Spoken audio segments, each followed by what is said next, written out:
Olá pessoal, o Joel Poreira da DLH aqui. Estamos no nosso parceiro de negócio no Boa para falar um pouquinho com vocês sobre Product Discovery. Então, independente se você é analista de negócio, se você é Product Owner ou Product Manager, o Product Discovery é algo que é inerente a estes papéis. Você tem que entender ele de ponta a ponta, independente de qual etapa você está mais atuante. Se é uma etapa operacional, como analista de negócio, uma etapa mais tática, quanto a PO, Product Owner, ou uma etapa mais estratégica, como PM. Independente disso, o entendimento de ponta a ponta de como deve funcionar um Product Discovery, é interessante que você saiba e você precisa entender o ferramental e o porquê dessas etapas. Para falar um pouquinho mais sobre isso, eu vou utilizar aqui para ficar mais fácil o entendimento, um framework muito utilizado para Product Design e Product Discovery, que é o Double Diamond. Então ali a gente tem duas grandes etapas, ao qual a gente tem a exploração do problema e a exploração da solução. E dentro da exploração do problema, a gente divide isso em subetapas. Uma primeira subetapa fala sobre quais são os problemas e qual que é a origem desses problemas. Tão importante quanto entendermos os problemas é aonde se originam esses problemas, de onde eles vêm. Qual que é o ambiente, qual que é o contexto, quais são as pessoas que estão envolvidas nesse fluxo, nessa problemática ou nessas oportunidades. Então essa é uma fase que ela é divergente. A gente amplia ali todos os cenários de exploração desses problemas e depois a gente faz uma convergência na subetapa posterior, que é uma etapa que diz qual que é o problema foco para se resolver. Ainda falando sobre essa grande etapa de exploração do problema, nós temos algumas ferramentas que auxiliam essa pessoa nesse papel de gestão de produtos digitais para observar de uma forma melhor, ter um aprofundamento,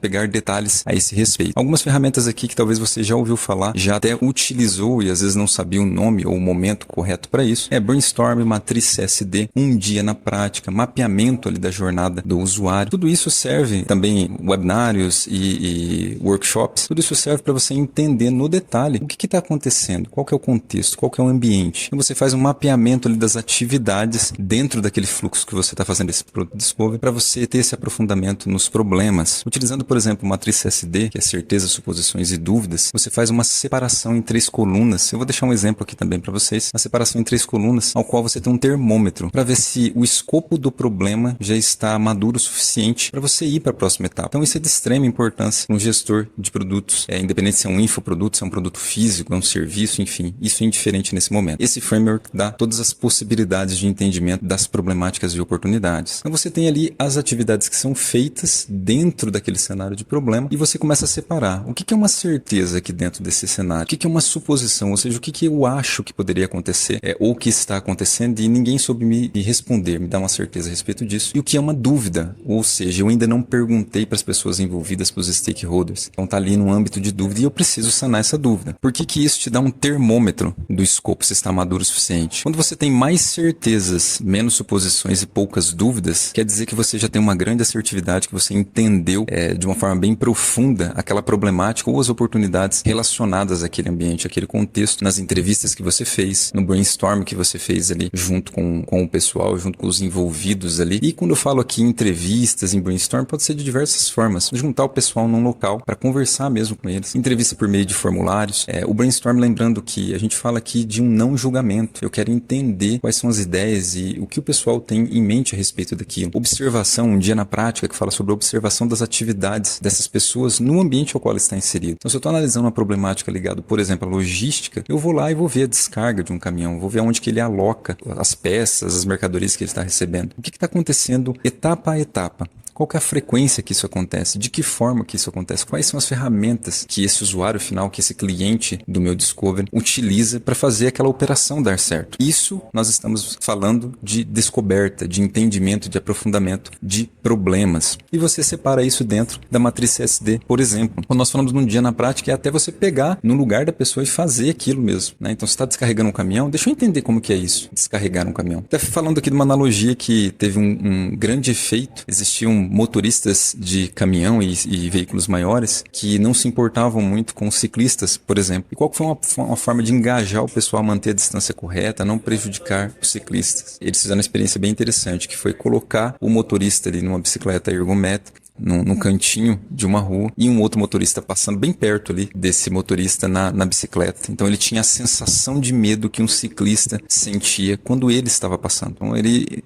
calçou os sapatos da outra pessoa. Ele teve um dia na prática, ele entendeu por que era tão ruim a experiência do ciclista frente àquilo. Essa ferramenta, um dia na prática, é justamente para trazer isso para o PM, para o PO, para quem estiver participando e analisando. Ou seja, você vai estar ali na pele da pessoa, passando por aquilo, entendendo as dificuldades. Então todas essas ferramentas compreendem um entendimento mais fino, as particularidades daquela problemática. Nessa etapa do framework Double Diamond, o gestor de produtos digitais quer sair do raso. Então tudo que você tiver que fazer, tiver que explorar para você conhecer de uma forma muito profunda os problemas, você precisa fazer usando as ferramentas. Ainda nessa esfera de exploração dos problemas, para você conseguir chegar nesse detalhe, você precisa depois convergir. Então eu fiz uma etapa ali de divergir, né? Ampliar ali os problemas, entender todo o ambiente, mas agora eu tenho que saber onde que eu vou focar. Qual que é o problema ou oportunidade que eu vou focar para resolver? Antes de entrar na grande etapa de exploração das soluções. Para fazer isso eu preciso entender a estratégia da empresa, qual que é o comportamento, quais são as metas da empresa, o que dói mais. Até para saber, eu vou dar ali um Dorflex, um remédio, ou eu vou fazer a cirurgia e resolver de forma definitiva. O que faz mais sentido para esse momento? Então eu pego o problema foco, para daí então ir para a próxima etapa. Com a definição, a priorização de qual problema você focou, você consegue ir para outra etapa que é a exploração da solução. E o que nós vemos nessa etapa de exploração da solução? Quais são as possíveis soluções para esse escopo, para essa problemática ou oportunidade, que é uma parte de divergência novamente, por isso que é 2 diamantes, né? Duplo diamante. O diamante ele tem essa questão de esse formato de divergir e convergir, então é essa que é a ideia. Passando para essa esfera de solução, você já tem ali o foco do problema, que você vai gerar essas múltiplas soluções. E por que sempre múltiplas hipóteses de solução? Eu costumo dizer que nunca existe uma única solução para um determinado problema. Se você não explora essas múltiplas soluções, você pode se apegar muito a uma determinada solução, né? O que a gente fala ali de amar a solução, ao invés de amar o problema. Isso faz com que você fique preso a uma determinada ideia e talvez essa não seja a melhor ideia. Talvez você não explorou junto com os stakeholders, junto com as pessoas envolvidas, com o time, fez um bench de mercado, enfim, usou as ferramentas dessa grande etapa para validar quais são as melhores ideias e aí sim você convergir depois dessa validação na solução que deve ser desenvolvida de fato. Então nessa etapa de exploração das soluções, você vai usar uma série de recursos como esses que eu mencionei, né? Você vai usar lá a árvore de oportunidades para vincular a questão estratégica da empresa. Será que a geração dessa solução vai de encontro à meta, aos OKRs, a tudo que a empresa tem como diretriz? E utilizando, por exemplo, o benchmark e uma ferramenta muito interessante também que é o MVP, que é um conceito que eu já trouxe aqui em outros vídeos, que é o produto mínimo viável e tem ali seus tipos. Você pode gerar uma primeira versão que tem um atendimento, uma exploração ali para o pessoal, para o cliente final, entender como que vai incrementar aquilo, melhorar essa primeira versão. Então você tem uma validação na prática. Para quê? Para mitigar os riscos ali de usabilidade, de valor, de execução, um risco de negócio, né? Será que o cliente quer aquilo de fato, aquela solução? Para isso você pode usar teste AB com mais de um MVP, mais de uma hipótese ali para solucionar aquilo. Você pode fazer um bench de mercado mesmo, né? Você olhar para fora. Por que eu falo bench de mercado, né? Mas já não é isso, Joel. Você pode ter um bench interno dentro dos tipos existentes, ou seja, olhar para dentro da empresa, você já não tem setores que solucionaram aquilo ou parte daquilo de alguma forma. Ou não, é alguém do mercado que já solucionou isso. Será que eu preciso reinventar a roda? Será que eu não consigo adquirir um produto ou puxar um serviço para solucionar isso? Será que a solução está ligado de fato a um produto de software ou é mudança em algum determinado processo? Então, isso também para desmistificar essa questão bem vinculada à tecnologia, que é,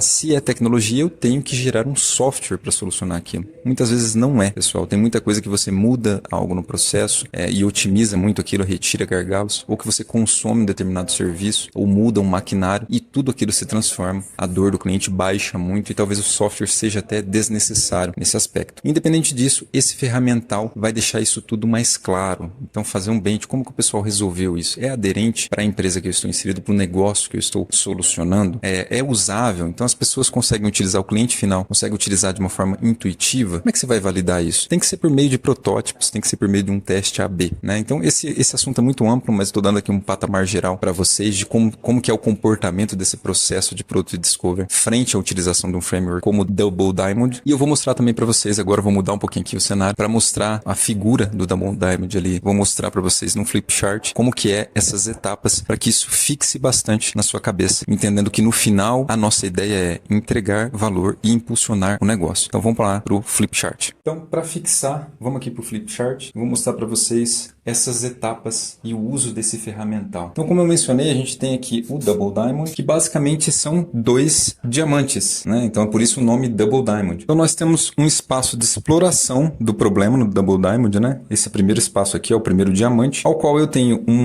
uma primeira subetapa de divergência e depois eu tenho uma outra subetapa de convergência. É aquilo que eu expliquei para vocês no início. Então, aqui eu faço a exploração, eu entendo qual que é a origem e quais são os problemas. E depois eu vou convergir para saber qual que é o problema que eu vou pegar e eu vou explorar. Para daí, então, eu ir para uma nova divergência, que é a divergência do espaço de exploração da solução. Então, quais são as possíveis soluções? Para depois eu resultar já num período de validação em qual que é a melhor solução, qual que é a melhor hipótese de solução. Visto que aqui, assim como aqui eu já priorizei, aqui eu já fiz teste AB, eu já fiz um pré-refinamento, eu já estou mitigando os riscos para entender se a usabilidade está ok, se o cliente quer aquilo, se tem alguma restrição orçamentária para se fazer uma das determinadas soluções. Aqui eu vou chegar muito mais maduro, com os riscos mitigados, já para colocar a implementação e desenvolvimento de uma solução que seja totalmente aderente. Eu não vou correr o risco de não ter orçamento, por exemplo, para desenvolver algo, de não ser algo que é intuitivo o suficiente para ser aderente lá na ponta, ou que não tem parte da jornada. E uma cautela muito grande nesse aspecto, eu citei ali sobre a ferramenta sobre o MVP. Essa entrega aqui, essa validação e essa entrega é para uma primeira solução para incremento posterior. Então aqui não é para solução de uma solução final, uma entrega final, né? Pode existir cenários ao qual o escopo seja pequeno e a entrega já seja abrangente, amplo o suficiente para entregar o final, sim. Mas a ideia desse processo de design, desse processo de Product Discovery, é a gente ter um produto mínimo que foque ali na solução, no problema principal, na oportunidade principal, mas que seja incremental posteriormente. Então eu vou entregar assim uma solução aqui, uma hipótese de solução para implementação que seja enxuta, né? Eu preciso ter todas as pesquisas, relatórios, dashboards, que talvez não é o problema inicial, não vai resolver esse problema inicial. Eu vou ter aqui o core da solução para conseguir impulsionar o meu negócio e agregar valor para ele. É um assunto muito extenso, eu não consigo pontuar aqui de forma geral tudo que é necessário, as particularidades aqui. Então eu vou deixar nesse ponto para vocês explicando sobre Product Discovery. Até mais!